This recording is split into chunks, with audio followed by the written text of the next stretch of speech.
Salve, salve, meus queridos e minhas queridas, sejam todos muito bem-vindos à nossa quinta semana aí do Dúvidas da Semana. Galera, playlist aí que tá sendo um sucesso, a galera tem mandado muita coisa. Hoje nós temos 12 questões para resolver, bastante coisa mesmo. Então, se você mandou sua questão, seu nome está aqui embaixo na descrição do vídeo, mostrando em que minuto começou a sua questão, certo? E se você tem alguma dúvida, não esquece, é só entrar no ho.goulart lá no Instagram, manda uma foto da questão que eu te mando sexta-feira sempre o vídeo da resolução dela, beleza? Então sejam todos muito bem-vindos ao nosso canal Prof. Henrique Física. Se você está curtindo essa playlist, por favor, não deixe de dar seu like, certo? Então vamos lá, galera, começando com a questão que a Ana nos enviou. A Ana nos enviou uma questão falando a respeito do tópico de resistores aqui, né? Ele fala: considere resistores cilíndricos e homogêneos com um comprimento L e uma área A de secção transversal, feitos por um material cuja resistividade é ρ, certo? Então, ele está dando as especificidades do resistor em si, envolvendo o seu comprimento, sua resistividade e sua área. Como é que a gente calcula a resistência de um resistor? É ρ vezes L dividido por A, certo? Nessa questão, ele vai provavelmente falar sobre mudanças que você faça no ρ e gere alterações na resistência, no L ou no A, certo? Primeiro item, o que ele fala aqui? A resistência elétrica de cada um desses resistores é diretamente proporcional ao seu comprimento L. Ó, isso é verdade. Quanto maior for esse comprimento, maior será essa resistência. Portanto, primeira afirmação verdadeira. Segunda, quanto maior for a área de secção transversal de um resistor, menor será a sua resistência elétrica. Essa também é uma afirmação verdadeira, porque a área está aqui embaixo da conta. Então, se eu aumento a área, o resultado dessa minha conta reduz, certo? Portanto, a alternativa também verdadeira. Item 4. A resistência elétrica oferecida por dois desses resistores ligados em série é equivalente à resistência oferecida por apenas um desses dois resistores com as mesmas características, mas com o dobro do seu comprimento. Então, olha só, o que está acontecendo? Você está falando que você está pegando dois desses resistores e está conectando eles em série. Bom, o que acontece quando você conecta eles em série? A sua resistência será o quê? A soma das resistências dos dois caras, R1 mais R2, certo? Então, a sua resistência será ρ vezes L sobre A mais ρ vezes L sobre A, certo? Então, o que acontece? Essa resistência fecha duas vezes ρ vezes L sobre A, certo? Então, é só isso. Agora, ele fala que essa resistência é a mesma coisa se que você pegasse um desses dois resistores, mas tivesse o dobro do comprimento. Então, a resistência desse cara seria como? Rho, só que o comprimento seria o dobro, 2L sobre A. E você pode ver que isso aqui, Rho vezes 2L sobre A, é a mesma coisa aqui, 2 Rho vezes L sobre A. Consequentemente, esse item também é verdadeiro. Beleza? Próximo item. A resistência elétrica oferecida por dois desses resistores ligados em paralelo é equivalente à resistência oferecida por apenas um desses resistores com as mesmas características, mas com o dobro de área. Bom, então olha só, o que acontece quando você conecta esses resistores em paralelo? Deixa eu apagar aqui minha série. Vamos colocar em paralelo. Quando você conecta esses dois caras em paralelo, opa, coloquei em série, perdão, aqui, paralelo. Como é que você calcula a resistência? Bom, a resistência equivalente, quando você tem dois resistores iguais, perdão, é o valor de um desses dois resistores dividido por 2. Se fossem três iguais, era o valor de um deles dividido por 3. E aqui, ó, o seu resistor equivalente será então ρ vezes L dividido por A, tudo isso dividido por 2. Certo. Só que esse dividido por 2, se eu inverter e jogar multiplicando, ele fica aqui, ó, junto com a área, 2A. E você vê que isso é verdade, ó, porque a resistência equivalente é a mesma coisa que um resistor, só que ele tendo o dobro da área que ele está tendo normalmente. Portanto, esse item também é verdadeiro, certo? E no Sistema Internacional de Unidades, a unidade da resistividade é ohm vezes metro quadrado. Olha, se você tem dúvida com isso, vamos construir aqui a unidade da resistividade. A unidade da resistividade, ela se dá baseada nas unidades da equação da resistência. Bom, então vamos lá. Essa resistência aqui, ela é em ohms, certo? Essa resistividade aqui é o que nós queremos saber que unidade que ela será. Agora, o comprimento é em metros, certo? e a área é em metros quadrados. Simplifica aqui, certo? Joga o metro multiplicando e a resistividade em sistema internacional será o quê? Ohm vezes metro e não metro quadrado. Esse cara, então, ele é falso. Beleza? Questãozinha aí sobre resistores. E aqui já começou a dar uma pitada de associação de resistores aqui, né? Começamos a falar sobre série, sobre paralelo. Assunto que em sala de aula eu ainda não vi, mas estarei vendo logo em seguida. Certo? Bom, na nossa sequência aqui, questãozinha número 6 da UEPG, certo? Se eu não me engano, essa questão quem me mandou foi a Maria, certo? Então ele diz para você o seguinte, ó, um aquecedor elétrico foi ligado em uma tomada de 110 volts e mergulhado num recipiente que tem 1 kg de água a uma temperatura de 20 graus Celsius, certo? Nessas condições, a corrente elétrica que percorre dentro dele é 5 amperes. Beleza. Olha o que ele está falando. Ele está falando da voltagem desse seu resistor e está falando da corrente elétrica que está passando por dentro dele. Bom, se ele está falando que U é igual a 110 volts e que a corrente que passa por dentro dele é 5 amperes, tem duas coisas que nós podemos definir. A resistência usando o Muri, U igual a R vezes I, certo? Então, 110 será igual a R vezes 5, e essa resistência vai fechar 22 ohms. 22 ohms, beleza? E ainda nós poderíamos definir a potência desse cara. Por quê? Porque a potência é definida pela corrente vezes a voltagem, o π. Então, essa potência será 5 vezes o 110, que vai dar, 110, uma potência de 550 watts, certo? E aí ele fala para você o seguinte, considere que o calor específico da água seja 1, que uma caloria seja equivalente a 4 joules e suponha que todo o calor produzido seja absorvido pela água nesse contexto, certo? E aí ele fala assim, primeiro, a potência elétrica fornecida é 550 watts. Isso é verdadeiro, a gente viu aqui, certo?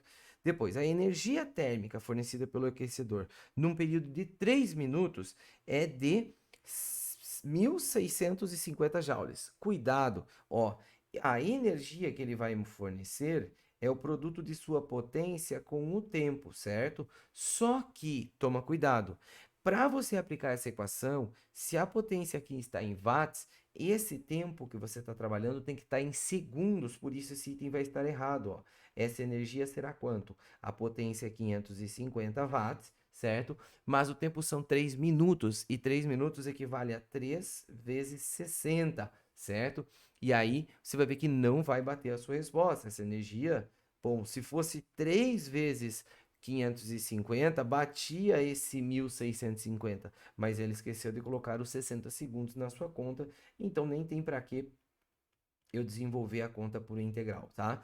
Beleza, a variação da temperatura da água após 1 minuto é de 33 graus. Bom, primeiro é o seguinte, se você quer saber a variação da temperatura da água, você tem que usar um Q macete, Q igual a M vezes C vezes ΔT, onde Q é a quantidade de energia que essa água recebeu, a massa dessa água aqui é 1 kg, que eu já vou colocar 1.000 gramas, certo? E o calor específico da água, ele está te dando 1 caloria por grama grau Celsius. Mas quando a gente mede com potência, potência a gente usa referência em joules, então eu vou colocar aqui 4 joules. E a minha pergunta é quanto será esse ΔT aqui, a sua variação de temperatura?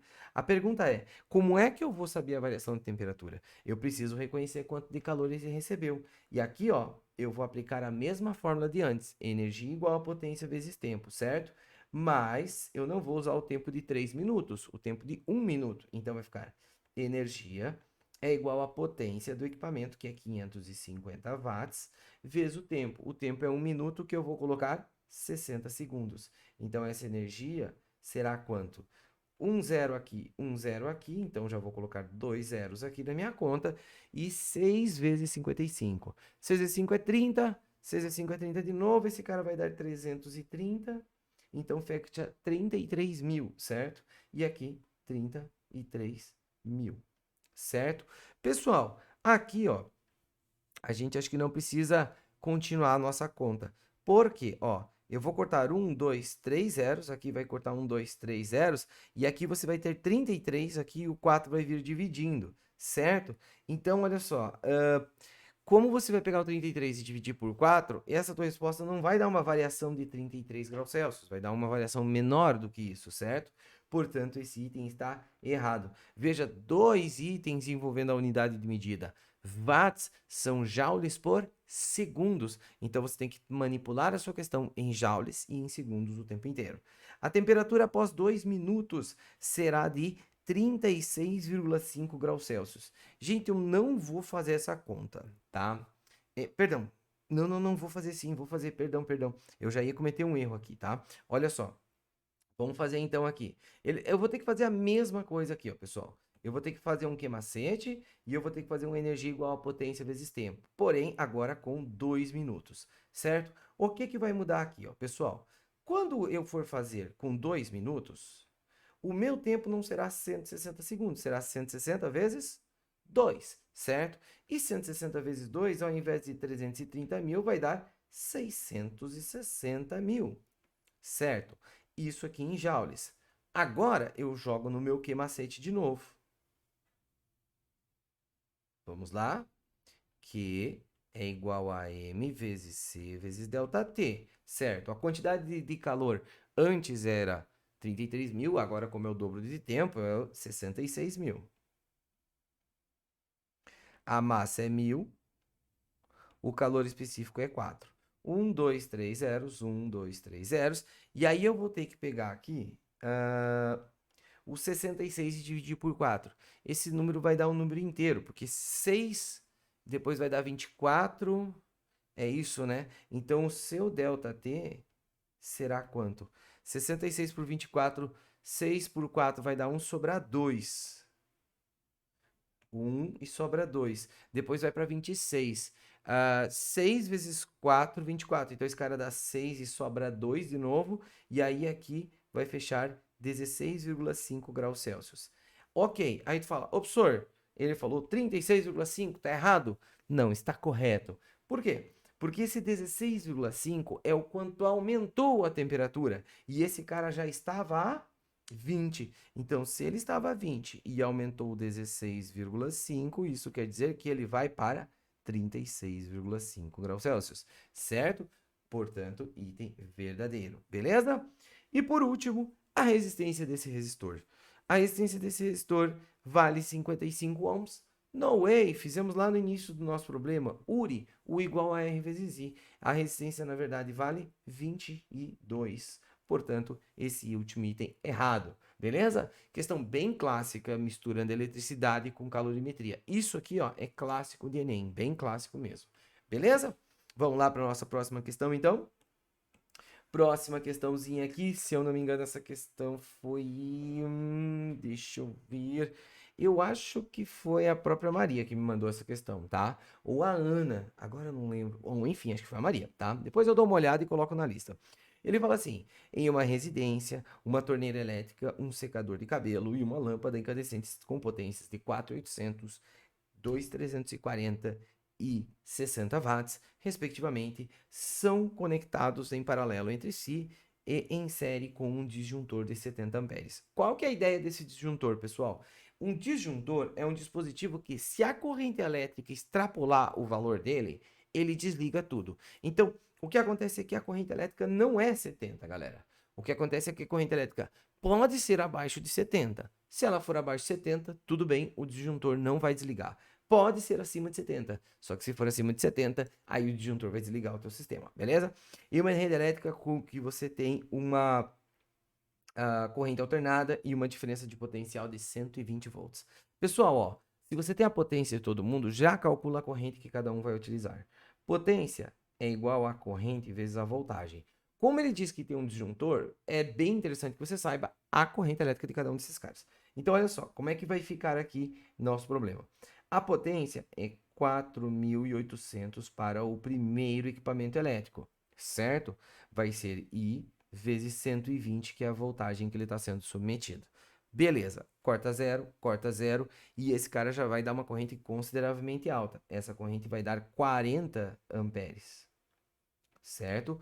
Vamos fazer isso para todos os outros. O segundo tem 2.340 de potência, 2.340. Então, 2.340 é igual a I vezes 120, certo?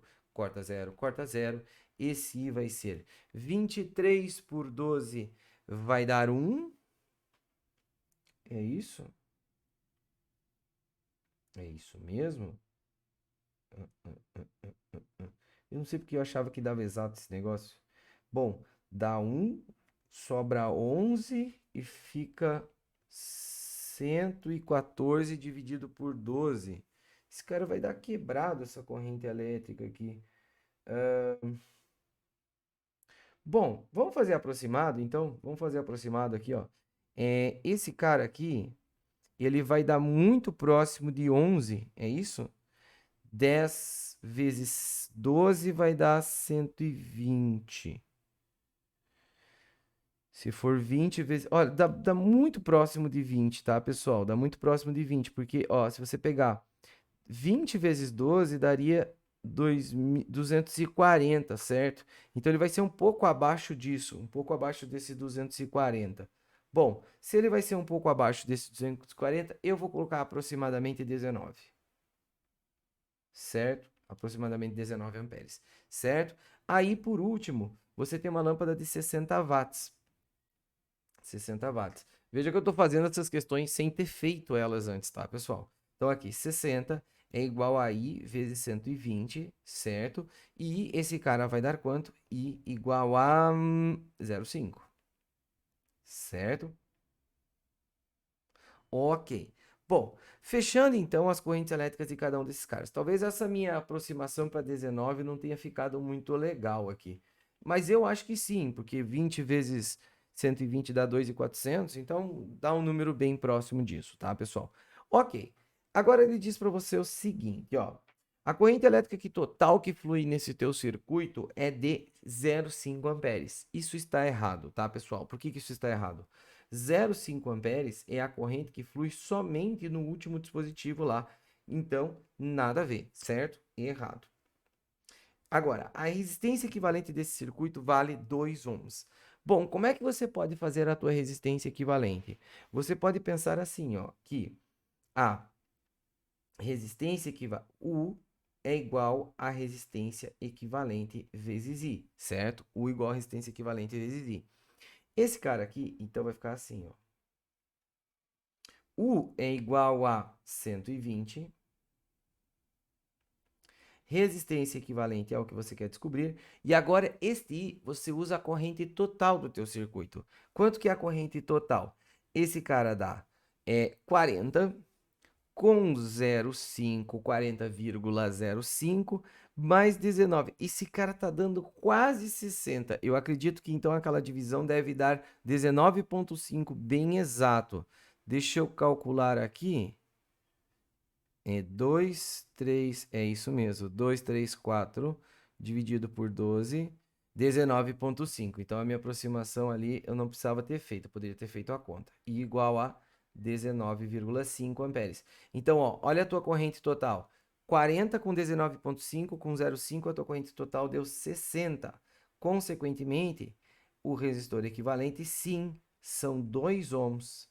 Essa parte de resistor equivalente, ela é de associação de resistores, tá? E aí, se eu usar a minha corrente total, eu consigo o meu resistor equivalente, beleza? Ok. Aí, o que mais? Esse cara é verdadeiro. Depois, a corrente elétrica que flui na torneira é 40, ó. A da torneira é 40. Primeiro é a torneira? Isso, primeiro é a torneira. Ok, então é 40.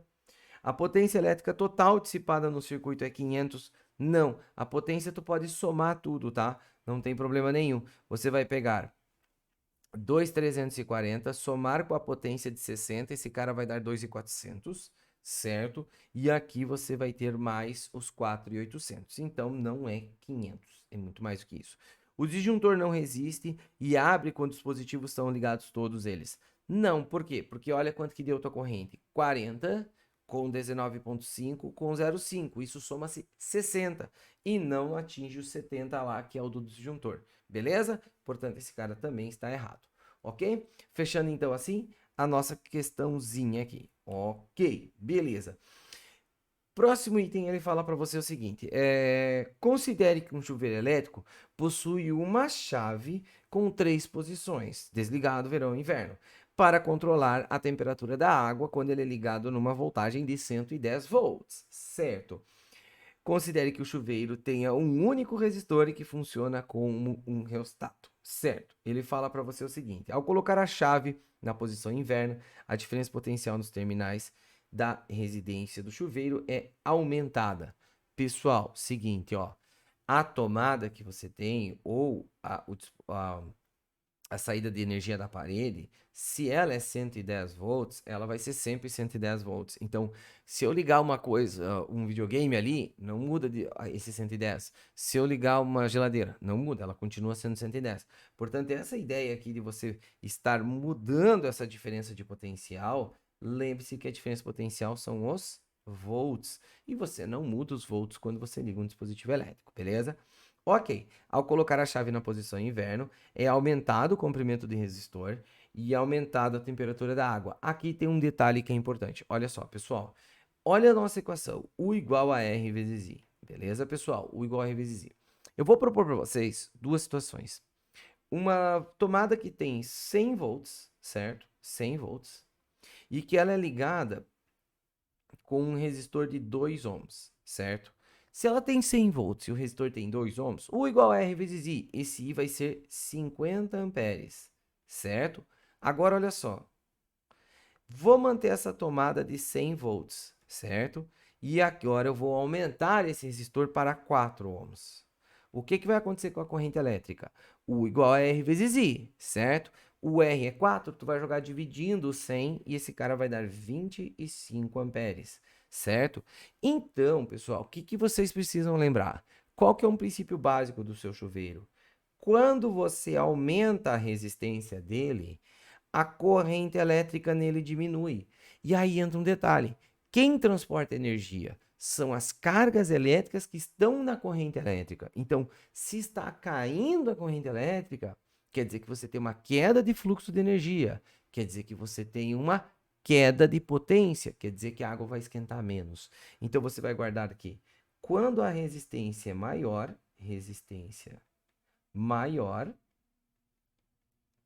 o chuveiro terá uma potência menor, certo? Isso quer dizer que ele vai esquentar menos a água, beleza?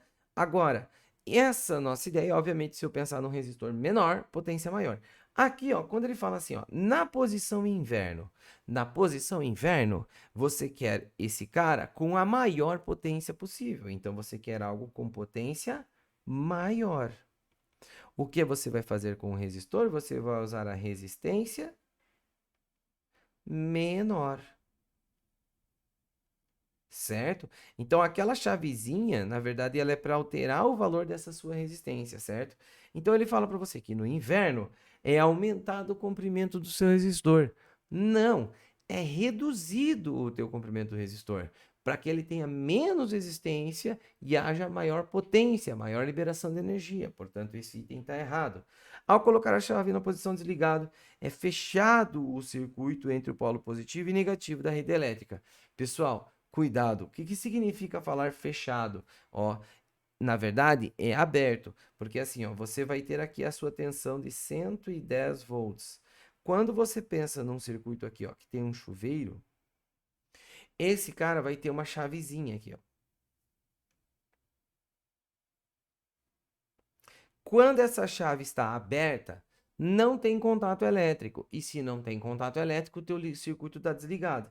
E quando essa chave está fechada, aí tem contato elétrico. E aí sim tem corrente elétrica. Então ele fala que o circuito é fechado? Não, o circuito é aberto. Por quê? Porque na posição desligado, você não quer que haja corrente elétrica. Você precisa desconectar esse ponto, certo? Portanto, errado esse item também. Ao colocar a chave na posição verão, a potência dissipada do resistor é maior do que na posição inverno. Não, esse cara está errado. Gente, está tudo errado, que estranho. Se aumentar a seção de reta do resistor, a potência dissipada nas suas duas posições, tanto inverno como verão, elas irão aumentar. Esse cara é verdadeiro. Então tem um cara verdadeiro. Ó, por quê? A resistência é dada como Rho vezes L sobre A, certo? Ele falou para você que você irá aumentar a seção reta do resistor.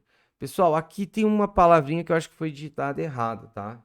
Porque assim, ó, não é geralmente seção que eles chamam de secção, porque ele tá falando do corte desse cara aqui, ó. Quando você faz um corte, esse corte gera uma área. Se essa área aumenta, essa resistência diminui. E quando diminui a resistência, como eu mostrei para vocês, ó, resistência menor, tem mais corrente elétrica, tem mais transporte de energia. Então, se você aumentar a área, vai diminuir a resistência e essa resistência vai fazer com que se haja maior produção de calor, tanto no inverno como no verão, certo? Então, eu acho que essa palavra aqui era para ser secção de reta, não tenho certeza, tá? Mas acredito eu que sim, beleza? Ficando com o item 16 correto, beleza? Então, vamos para a nossa próxima. Essa questão ainda, se eu não me engano, é da Maria. Ele diz para você o seguinte: o empresário do ramo artístico tem um festival de rock para realizar e o evento terá que ocorrer durante 5 dias. Ele resolveu instalar um gerador de energia elétrica com uma potência de 4.400 kW e uma tensão de 220. Para ligar o circuito, ele é composto por 10 canhões, cada um com 1.100 watts de potência. Certo.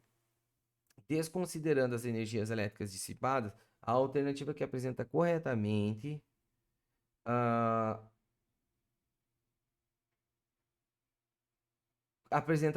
corrente que percorre em um dos canhões e a energia consumida pelo conjunto em 10 minutos. Tá, vamos lá. Primeiro, a corrente em um canhão. Como é que você vai fazer? Pio. Potência é igual a corrente vezes a voltagem. Ó, a potência é 1.100 watts, certo? E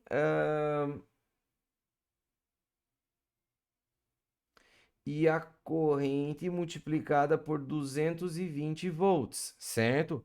Corta um zero, e essa corrente elétrica será 1.100 dividido por 22. 1.100 dividido por 22 vai dar 5 amperes de corrente elétrica, beleza?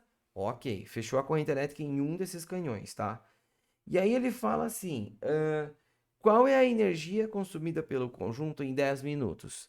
Cuidado, pessoal, olha só, ele fala para você, ó, ele tem um gerador com potência máxima de 4.400 kW, beleza? Só que ele não usa esses 4.400 kW, ele usa 10 canhões de 1.100. Então eu vou pensar assim, já que são 10 canhões de 1.100, é 10 vezes 1.100 watts. Ou seja, esse cara é uma potência total de 11.000 watts, certo? Beleza, como é que tu calcula a energia que esse cara consome? Ó, a energia é igual a potência multiplicada pelo tempo. Então vai ficar 11.000 multiplicada pelo tempo, que são 10 minutos. 10 vezes 60, porque tem que estar em segundos, né? Então, ó, esse cara vai dar 1, 2, 3, 4, 5 zeros. 1, 2, 3, 4, 5 zeros. 6 vezes 1, 6. 6 vezes 11, 66. Então, nós temos 1.000 e nós temos aqui milhão. 6,6 milhões de joules, certo? Fechando então a nossa questão. Ó, a corrente sobre um deles, ele poderia ter perguntado a corrente total do teu circuito, aí tu usava a potência total do teu circuito, ele só queria sobre um, beleza? E também a energia, fazendo energia igual a potência vezes tempo, beleza? Vamos para a nossa próxima questão, ok? Próxima questão fala de resistor e ele está falando sobre a equação da resistência, Rho vezes L sobre A, certo? Olha o que ele está comentando contigo. Um fio metálico tem comprimento 100 metros, L igual a 100 metros, certo? Beleza. Ele tem uma resistividade Rho que é 1,7 vezes 10 elevado na menos 2. Agora, olha a unidade desse cara. Ohm vezes milímetro quadrado sobre metro. Certo. E ele fala que a área é 3,4 milímetros quadrados. Cara, o aluno que está mais ligado, ele sabe que, por exemplo, essa área em milímetro quadrado não pode ser usada. Você tem que usar ela em metros quadrados. Só que tem um detalhe nessa questão. Olha a minha resistividade. A resistividade, ela apresentou o milímetro quadrado, que é a unidade de área, e ela apresentou o metro, que é a unidade de comprimento. Então, ele está querendo te dizer assim, viu? Eu tô te dando o comprimento em metros e eu tô te dando a área em milímetros quadrados. Mas pode usar esses caras mesmo, porque eu coloquei uma unidade adequada a isso. Beleza? Então, qual que é a resistência desse material? É ρ vezes L sobre A. ρ é 1,7 vezes 10 a menos 2, vezes L, que é 100, sobre A, que é 3,4. Então, ó, 10 a menos 2 com 100 já era, e 1,7 com 3,4, um dividido por outro, 0,5. Certo? Beleza. E ele fala que esse teu sistema está ligado em 12 volts. Então, você tem uma resistência 0,5 e uma voltagem 12 volts. Bom, se você quiser saber a corrente elétrica, URI. Se você quer saber a potência, PIO. E aqui você já esclarece tudo, tá? Beleza. Então, olha só. A resistência desse cara é 0,5. Verdadeiro, perdão, verdadeiro. A gente viu que dá 0,5. Desprezando a variação da resistividade, com a temperatura, a potência dissipada por efeito Joule é 288 watts. Ele quer saber a potência. Então, eu vou fazer aqui um URI para saber a corrente. 12 é igual a 0,5 vezes I. Esse I vai ser 24 amperes. E depois eu vou fazer um PIO. Potência igual a corrente vezes a voltagem. Vai dar 24, que é a corrente, vezes a voltagem, que é 12. É isso? Isso mesmo, tá? 12 vezes 12, 144, vezes 2, 288 watts, ou seja, verdadeiro esse item, ok? Depois, se aumentarmos o comprimento do fio e mantivermos todos os parâmetros constantes, a corrente elétrica e a potência irão diminuir. Verdadeiro. Por quê? Pensa, ó, a resistência é ρ vezes L sobre A. Ele está falando em aumentar o comprimento. O que acontece quando tu aumenta o comprimento? Aumenta a resistência. E o que acontece quando tu aumenta a resistência?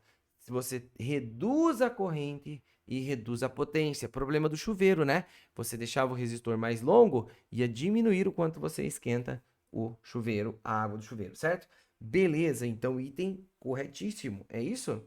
Se aumentarmos o comprimento do fio e mantivermos os outros parâmetros, a corrente elétrica e a potência irão diminuir, verdadeiro, então.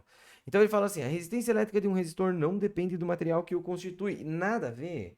Resistência elétrica, obviamente, depende do material. Cobre tem uma resistência, alumínio tem outra resistência, ferro tem outra resistência. Obviamente que é errado, certo?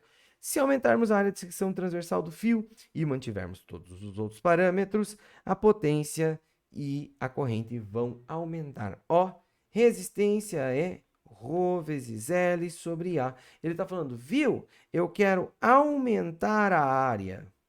Quando eu aumento a área está na parte de baixo, a resistência diminui.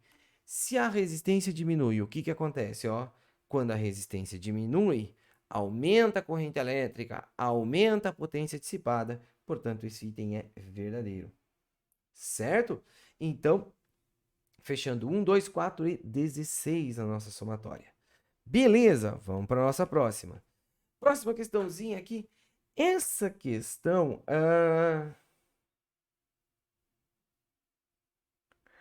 eu acho que essa questão o aluno esqueceu de me mandar o comando dela, tá? Esqueceu de mandar o comando.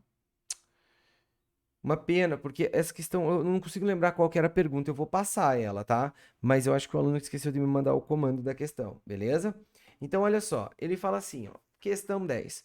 Em um calorímetro com capacidade térmica desprezível, você tem 200 gramas de água a 50 graus Celsius e no seu interior foi introduzido um bloco de ferro que tem 200 gramas e ele está a 50 graus Celsius. Certo, ele fala para você, o calor específico do ferro é 0,11. Em seguida, um bloco de gelo com 500 gramas a 0 graus Celsius é colocado também dentro desse calorímetro. ele dá o calor específico da água em estado líquido, ele dá o calor latente de fusão do gelo, e ele fala que não tem trocas, e ele pergunta qual é a temperatura de equilíbrio. Pessoal, esse tipo de exercício, o aluno se perde bastante em algumas situações. Essa é uma situação que o aluno se perde bastante. O que eu vou fazer? Eu vou comentar uma questão que foi enviada pela Jaine, certo? Vocês vão ver que essa questão tem uma pegada bem interessante e lá eu vou retornar para a questão da Maria. Olha só o que acontece. Na questão da Maria, ele falava assim, que você misturava 3 coisas diferentes. Eu acho que era água, tu colocava um bloco de ferro dentro da água e tu colocava gelo, certo? É uma mistura com esses 3. A ideia é que quando você mistura 3 coisas, o calor da primeira mais o calor da segunda mais o calor da terceira tem que dar 0. A soma dos calores precisa fechar 0, beleza? Então, olha só, eu vou mostrar para vocês uma situação em que isso se aplica. Olha só, ele fala assim: uma garrafa térmica são colocadas 200 gramas de água a 30 graus Celsius, uma pedra de gelo a 50 graus, perdão, de 50 gramas a menos 10 graus Celsius. E ele pergunta para você, no equilíbrio térmico. Bom, lembre do seguinte, você sempre vai separar em amostras. Você tem uma amostra número 1 e você tem uma amostra número 2. O que é a amostra número 1? É a água que você está trabalhando no teu exercício, certo? Essa água, ela está como? Ó, galera, essa água aqui, ela está a 30 graus Celsius, então ela aqui está em estado líquido. Ela está em estado líquido a 30 graus Celsius. Beleza. Aí, o que acontece? O que você espera que aconteça com essa água? Se você pega essa água e coloca no gelo, quer dizer que essa água ela vai começar aqui a resfriar até atingir uma temperatura final que a gente não conhece. Essa temperatura aqui é uma temperatura abaixo dos 30 graus, beleza? Agora, o que está acontecendo com a minha amostra 2? Ó, a amostra 2, ela está passando por mais processos físicos. Por quê? Porque a amostra 2 é um cubo de gelo, certo? Ele está em estado sólido, então, menos 10 graus Celsius. Quando você joga esse cubo de gelo na água, ele começa a esquentar. Então, ele vai esquentar, esquentar, esquentar, esquentar, esquentar. Só que, quando ele chegar no 0 graus Celsius, ele começa a mudar de estado físico. Então, ele estava aqui em sólido e parte para o líquido. Isso aos 0 graus Celsius, certo? E aí depois ele esquenta, esquenta, esquenta até uma certa temperatura final que a gente não conhece quanto vale, certo? Até uma temperatura final desconhecida. Então, galera, o que acontece? Agora que você imaginou as coisas, falou, bom, a água resfriou, o gelo chegou no 0, derreteu inteiro e depois esquentou, certo? Certo, é isso. Vamos escrever a seguinte equação: calor do primeiro mais o calor do segundo tem que ser igual a 0. Agora presta bastante atenção.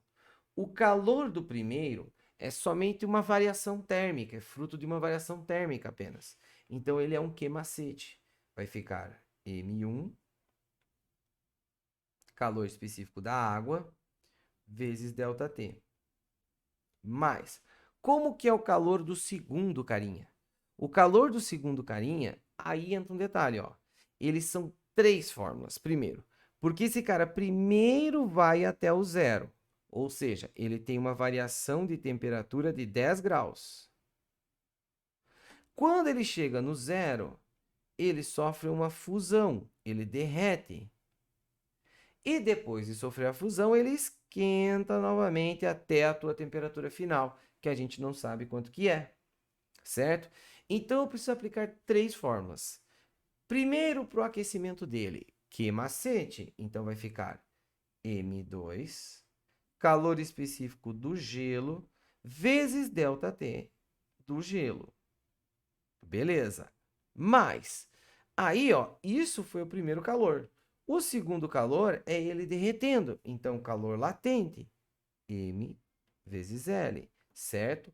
Mas, depois é ele esquentando até uma temperatura que eu não sei quanto que é. M vezes C, aqui é M2, aqui é M2, vezes C, vezes ΔT, certo? Tudo isso igual a zero. Agora, tu tá com a questão na palma da sua mão. Só que primeiro tu teve que se organizar bastante, né? Ó, vamos substituir as massas primeiro. Ó, a massa daqui é 200 e o calor específico da água, estado líquido, é 1.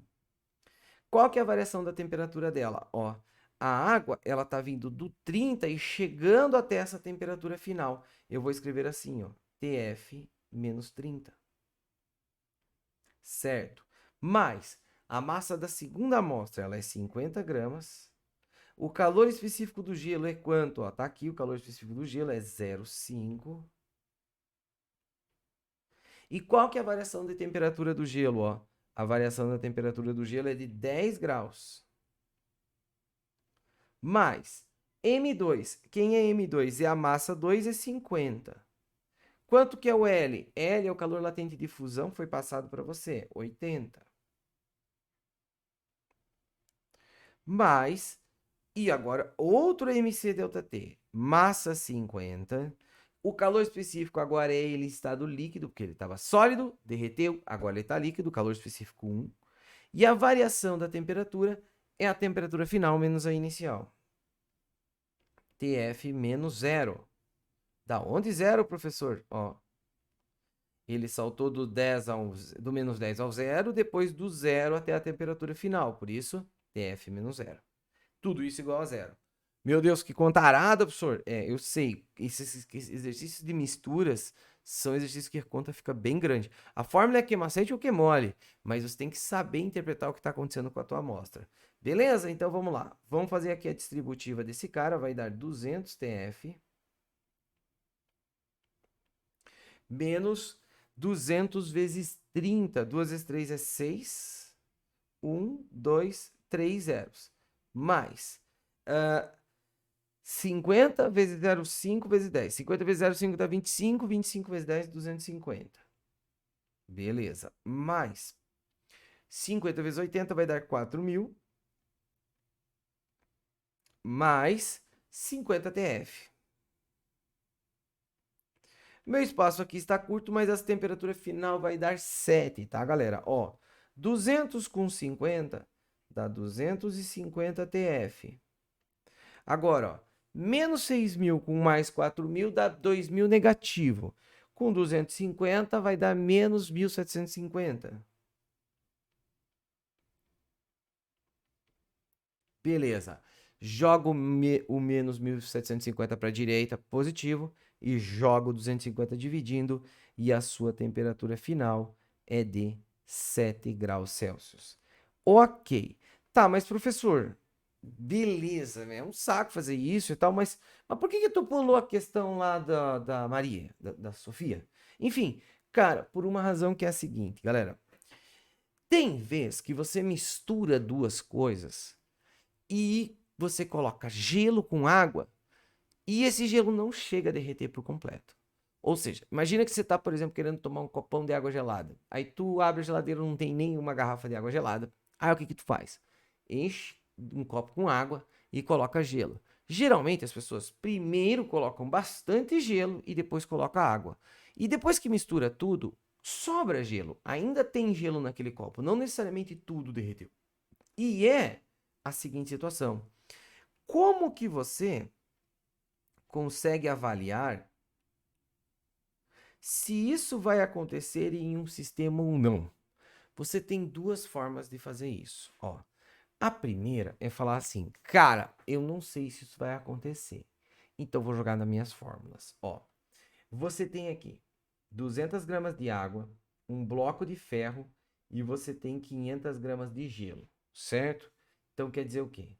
Você tem o calor da água, o calor do ferro e o calor do bloco de gelo. igual a zero. Como que é o calor para a água? Bom, a água, ela está a 50 graus Celsius. A única coisa que vai acontecer com ela é diminuir a temperatura dela, é ela resfriar. Então, aqui, para a água, vai ser um massa da água, calor específico da água, vezes ΔT da água. Beleza? O ferro, mesma coisa. Massa do ferro, calor específico do ferro, variação da temperatura do ferro. E o gelo? Bom, professor, o gelo ele vai primeiro derreter e depois de derreter ele vai esquentar. Isso. Então ele vai fazer isso aqui, ó. M vezes L, ele primeiro derrete por inteiro, depois ele esquenta. E tudo isso igual a zero. Se você abrir todas essas fórmulas aqui, colocar os dados de todo mundo, qual vai ser a temperatura final que você vai obter? É isso que ele está perguntando aqui, ó. Certo? E tem um detalhe. Essa temperatura, ela precisa estar entre 50 graus Celsius e 0 graus Celsius. Não pode ser mais do que isso, nem menos do que isso, certo? E quando tu jogar na tua conta, você vai ver que vai dar um resultado negativo. Aí tu pensa, pô, eu errei. Sim, você cometeu um erro, porque não tem como a temperatura ser negativa. Mas se para você a temperatura está dando negativa, significa o quê? Significa que esse cara não consegue descongelar por completo. Quer dizer que, na verdade, todo mundo vai dar a zero. Eu vou deixar para você tentar fazer essa tua conta, beleza? Substituir as massas, os ΔTs coloca final menos inicial e você vai ver que esse resultado vai dar negativo. Mas tem um jeito de você testar isso. Como que você faz este teste? O teste vai ser em duas etapas. Primeiro, nesse teste, você vai se perguntar o seguinte: quanto de calor é necessário para descongelar essa amostra de gelo? Vamos lá. Para descongelar. Para descongelar o gelo, você vai ter que fazer isso aqui, ó. Q igual a M vezes L. Onde Q será igual a 500, que é a massa de gelo, vezes L, que é 80. E esse cara vai dar 40.000 calorias. Certo? Isso quer dizer o quê? Quer dizer que esse gelo ele precisa absorver 40.000 calorias para poder derreter. Só que, e se esses caras aqui, que é o ferro e a água, não puderem dar isso tudo de calor? Quer dizer que ele não vai derreter por completo.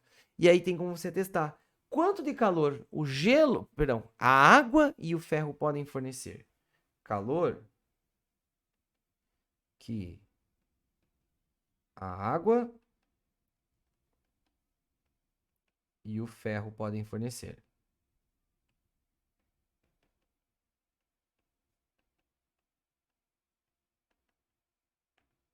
Como é que você vai fazer o calor deles? Que macete? Calor da água é igual à massa da água, calor específico da água, vezes ΔT. E aí você vai pensar assim, a massa de água é quanto? A massa de água é 200. Calor específico da água, 1. Qual que é a variação de temperatura da água? Não sei, professor, eu estou pedindo qual que é a temperatura final. Só que eu vou pensar assim, o máximo de variação que ela pode ter.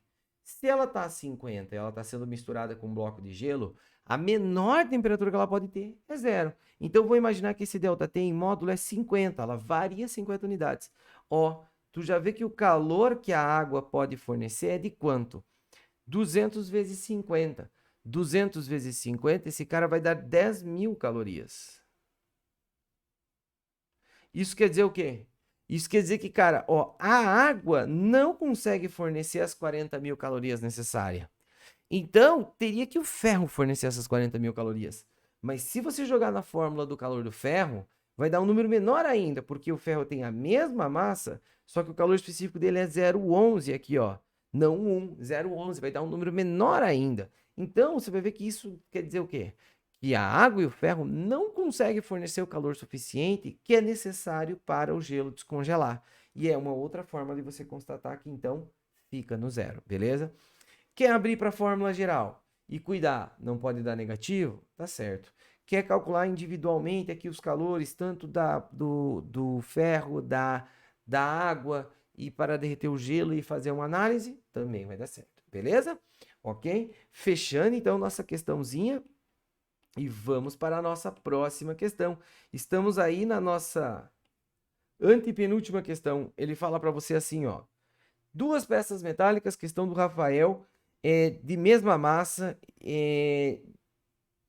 uma de alumínio e outra de ferro, recebem iguais quantidades de calor.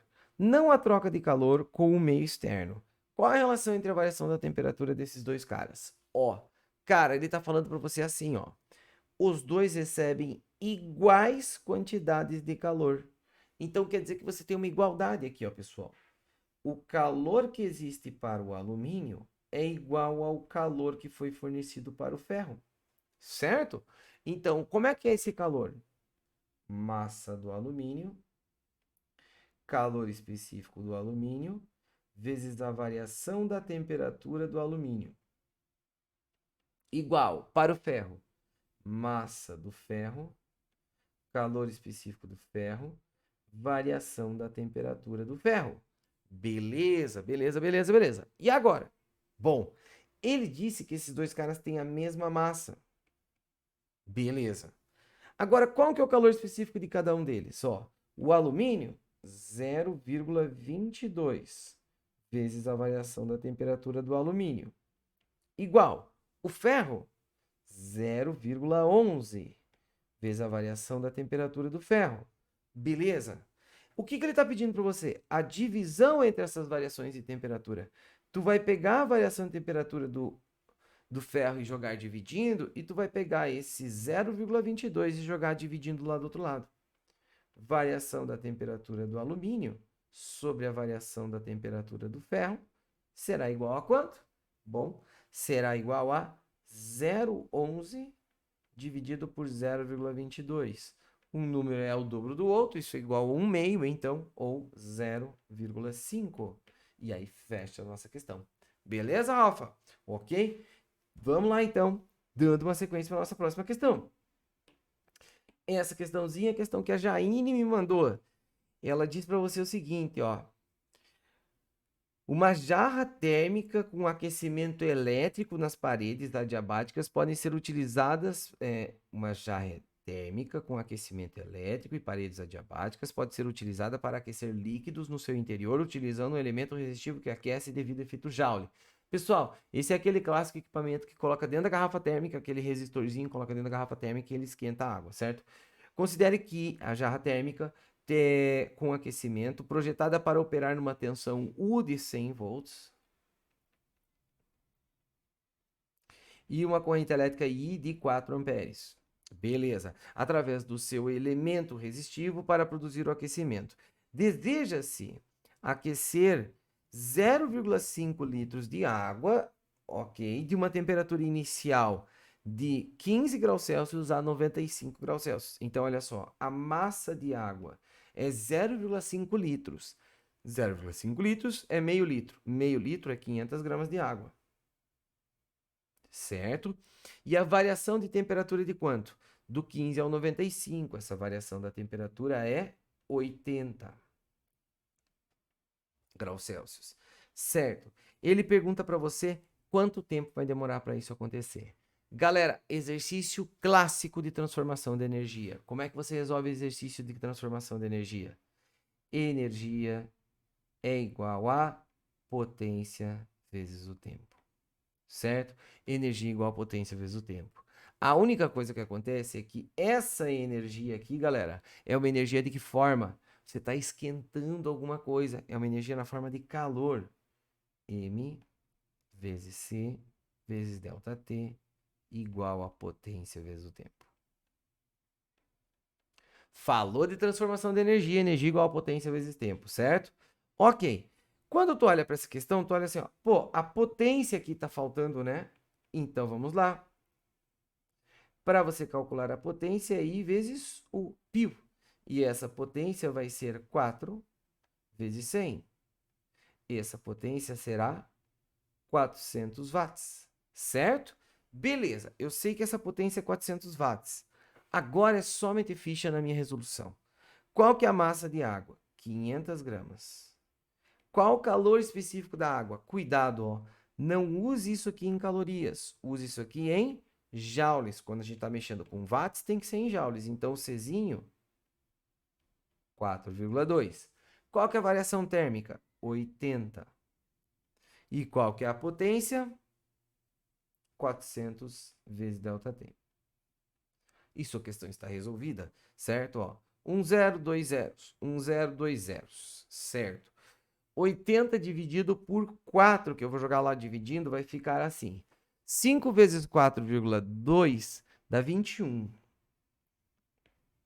E 80 dividido por 4 vai dar 20. É isso? Então, esse cara dá 420 segundos, certo? 420 segundos. Cuidado, porque tu tem 4,2 minutos, 0,42 minutos, não. 4 minutos e 20 segundos, não. É 420 segundos quando tu tá jogando na equação do calor, certo? Se você quer isso em minutos, você divida por 60. E aqui você vai ter 7 minutos. Certo? Fechando a nossa questão. E vamos para a nossa saideira. Saideira de hoje. A nossa 11ª questão aí. Olha só, galera. Fechando 1 hora de vídeo. Ah, pessoal, essa questão eu já fiz. É aquela das várias potências, né? Então, a Jaine me pediu essa questão, mas teve mais alguém que me pediu ela. Tá aqui no início, se eu não me engano. Tá aqui? Isso, ó, tá aqui. Foi pedido pela Sofia também. Então, pessoal, então fechou todas, beleza? Galera, antes de qualquer coisa, eu queria agradecer por vocês estarem sempre me mandando essas questões. Continuem me mandando. Eu vou colocar aqui embaixo na divisão do vídeo o momento em que você foi comentado ou o momento em que vai aparecer a sua questão. E é isso aí. Espero que vocês estejam curtindo. Não deixe de dar seu like aí para colaborar com o nosso projeto. Forte abraço, bom final de semana para todo mundo. Não vamos chegar no sábado com dúvida. O vídeo está saindo um pouquinho atrasado hoje, mas está saindo. Beleza? Forte abraço. Tchau, tchau, meus queridos.